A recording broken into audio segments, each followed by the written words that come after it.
Hello everyone. तो आज हम सॉल्व करेंगे लेसन 4 के क्वेश्चंस को। तो लेसन 4 है शक्ति के साधन।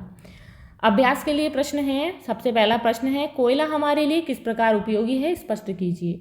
तो कोयला हमारे लिए बहुत प्रकार से उपयोगी है। कोयला एक खनिज पदार्थ है जो करोड़ों वर्ष पहले पेड़ पौधों के अपघटित होकर दलदलों में जमने से बना है।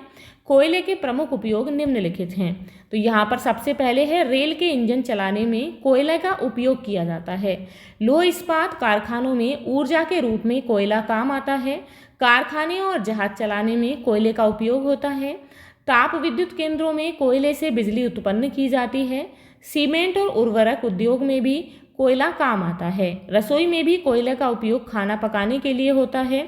भारत में कोयले का विस्तृत भंडार है और यह झारखंड, छत्तीसगढ़, पश्चिम बंगाल, मध्य प्रदेश, असम, मेघालय, आंध्र प्रदेश और गोवा में पाया जाता है। अब यहाँ पर अगला क्वेश्चन है, खनिज तेल कैसे निकाला जाता है। तो खनिज तेल निकालने की प्रक्रिया बहुत रोचक है। खनिज तेल अवसादी शैलों के छिद्रों में पाया जाता है। इसे निकालने के लिए ट्यूबवेल की तरह मशीन की सहायता से जमीन में गहरा कुआं खोदा जाता है। कुएं से निकले तेल को कच्चा तेल कहते हैं। चूँकि खनिज तेल को पानी की तरह सीधे उपयोग नहीं किया जा सकता, इसलिए खनिज तेल को साफ करने के लिए शोधनशालाएं, रिफाइनरीज बनाई जाती हैं। शोधनशाला में कच्चे तेल को शुद्ध करके पेट्रोल, डीजल, केरोसिन, मिट्टी का तेल आदि अलग अलग प्राप्त किए जाते हैं। भारत में खनिज तेल असम, मेघालय, गुजरात, मुंबई हाई यानी कि अरब सागर में और राजस्थान में पाया जाता है। अब यहाँ पर अगला क्वेश्चन है कि नरोरा परमाणु ऊर्जा केंद्र कहाँ स्थित है। तो इसका आंसर इस तरीके से दे सकते हैं कि नरोरा परमाणु ऊर्जा केंद्र उत्तर प्रदेश में स्थित है। भारत में परमाणु ऊर्जा कार्यक्रम की शुरुआत 10 अगस्त 1948 को परमाणु ऊर्जा आयोग की स्थापना के साथ हुई थी। भारतीय वैज्ञानिक डॉक्टर होमी जहांगीर भाभा के निर्देशन में 1954 में परमाणु ऊर्जा विभाग की स्थापना की गई थी। नरोरा के अतिरिक्त तारापुर महाराष्ट्र, रावतभाटा राजस्थान, कलपक्कम तमिलनाडु, काकरपारा गुजरात, केगा कर्नाटक और कुडनकुलम तमिलनाडु भी भारत के प्रमुख परमाणु ऊर्जा केंद्र हैं। अब यहाँ पर अगला क्वेश्चन है, जीवाश्मी संसाधनों के विकल्प के रूप में किन ऊर्जा संसाधनों का प्रयोग करते हैं। तो इसका आंसर हम इस तरीके से दे सकते हैं, कोयला, पेट्रोलियम और प्राकृतिक गैस ऐसे जीवाश्मी शक्ति के साधन हैं जो अनवीकरणीय हैं और एक दिन समाप्त हो सकते हैं। इसलिए इनके विकल्प के रूप में निम्नलिखित ऊर्जा संसाधनों का प्रयोग किया जाता है। सबसे पहले जल विद्युत ऊर्जा। पहाड़ी क्षेत्रों में नदियों पर बांध बनाकर पानी से बिजली उत्पन्न की जाती है, जैसे कि भाखड़ा, नागल, हीराकुंड, दामोदर, नागार्जुन सागर आदि। उसके बाद है परमाणु ऊर्जा। यूरेनियम और थोरियम जैसे आणविक खनिजों से परमाणु नाभिक के विखंडन द्वारा ऊर्जा प्राप्त की जाती है। सौर ऊर्जा। सूर्य से प्राप्त ऊष्मा से सोलर सेल के माध्यम से सोलर कुकर, सोलर लाइट और सोलर हीटर चलाए जाते हैं। पवन ऊर्जा। सागर तटवर्ती क्षेत्रों में तेज हवा वाले स्थानों पर पवन चक्कियां लगाकर ऊर्जा उत्पन्न की जाती है। तमिलनाडु इसमें अग्रणी राज्य, यानी कि तमिलनाडु में सबसे ज़्यादा पवन ऊर्जा का प्रयोग किया जाता है। अब यहाँ पर है सही जोड़े मिलाइए। तो कोयला जो है प्राप्त किया जाता है झारखंड से, छत्तीसगढ़ से। खनिज तेल असम, मुंबई हाई।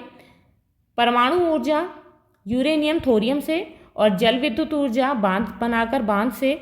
और परमाणु ऊर्जा केंद्र है तारापुर। तो इस तरीके से इन्हें यहाँ पर सही जोड़े मिला देंगे। उसके बाद है भौगोलिक कुशलताएं। भारत के मानचित्र पर निम्नलिखित प्रदर्शित कीजिए।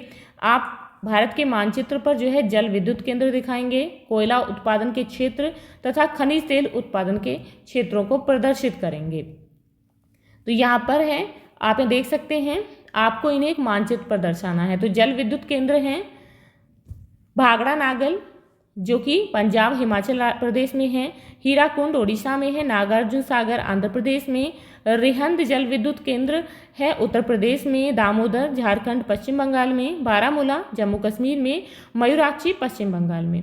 अब यहाँ देख सकते हैं कोयला उत्पादन के क्षेत्र हैं झारखंड, छत्तीसगढ़, पश्चिम बंगाल, मध्य प्रदेश, असम, मेघालय, आंध्र प्रदेश, गोवा। तो आप क्या करेंगे, एक खाली मानचित्र लेंगे, उस पर आपको इन्हें दर्शाना है।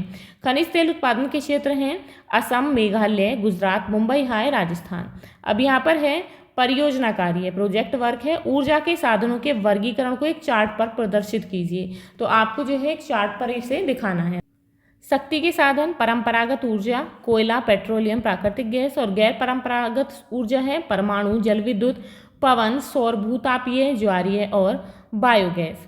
अब यहाँ पर है कि संचार के माध्यमों की सहायता से ऊर्जा संरक्षण संबंधी जानकारियों को एकत्र कीजिए।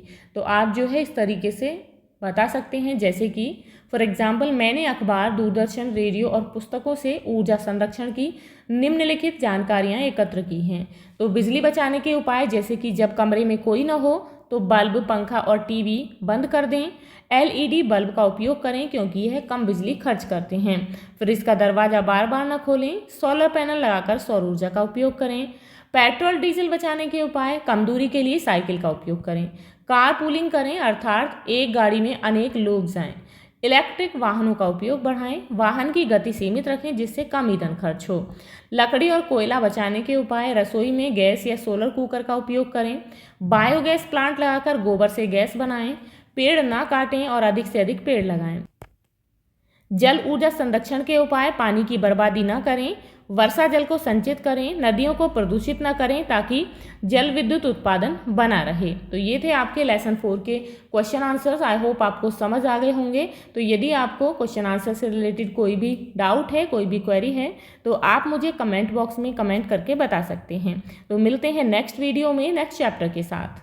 If you like this video, please like and share, and if you are new on this channel, please subscribe the channel. Thank you.